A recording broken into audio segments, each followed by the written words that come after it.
Today what we're going to do is an easy, quick chili. This is something that you can adjust as you need. It does not have to be exactly as the recipe is written.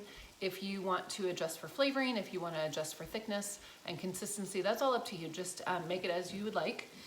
There are lots of different chili recipes out there. This is just a very basic chili, and then you can play with it and tinker with it as you would prefer. So mise en place for chili is a pound of ground beef, 1 onion chopped, 1 red pepper chopped, 2 teaspoons of cumin, a teaspoon of paprika, and about 1/4 teaspoon of cayenne, depending on how hot you like it. About 2 tablespoons of tomato paste and about 4 garlic cloves. Again, that's kind of up to you on the garlic, how your family likes it.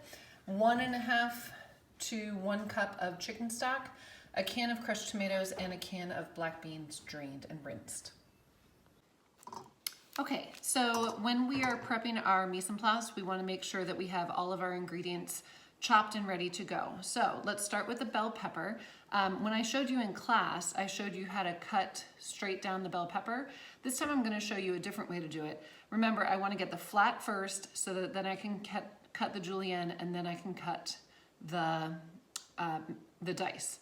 So I'm going to take my knife through the pepper, and then this is kind of an extra difficult move, but I want to take my knife and run it down the outside of the pepper, and it's almost like I'm unwrapping the skin of the pepper, and what I'm left with is all of the seeds are on the inside. If you want either a snack or if you want to cut this up, you can. I've got my garbage bowl right here to put stuff in. And now I have the flat of my pepper. So I'm going to cut this into thirds, and then I'm going to work on julienne. So again, a claw grip, and I'm going to have my knife gripped in my index finger and my thumb, or all the way around my handle. And then I'm going to use a rocking motion to cut straight down into julienne strips.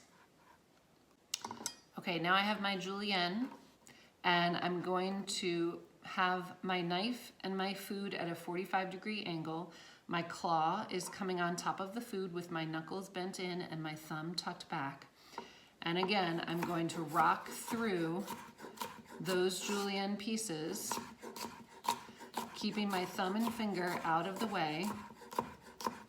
And now I end up with nice even dice. I'm gonna do that. All right, here are my onions.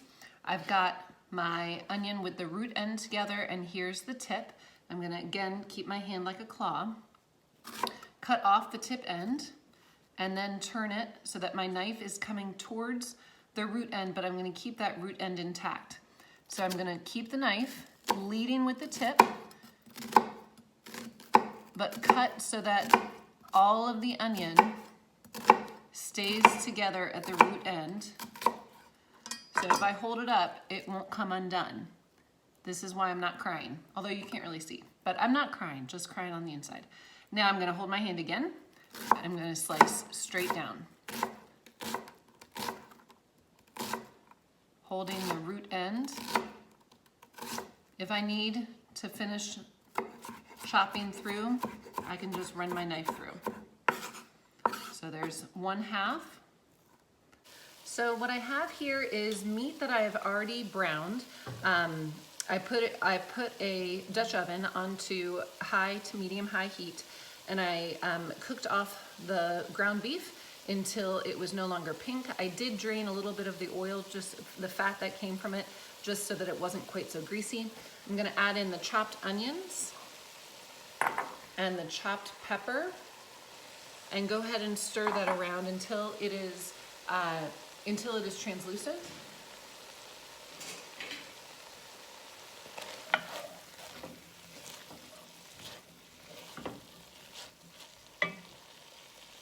Once the onions and peppers have cooked down a little bit until they no longer have that raw bite, I'm gonna add in the cumin and the paprika and the chili powder.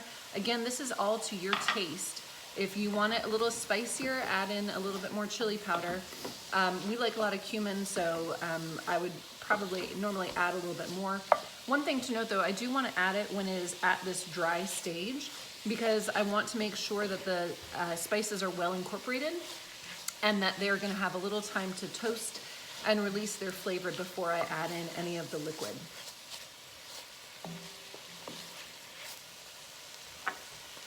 And then I'm going to add in the tomato paste and the garlic. Let that loosen up a little bit.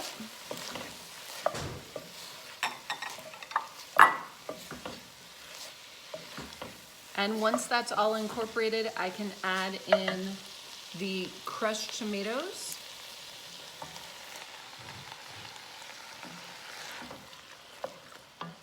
And the beans.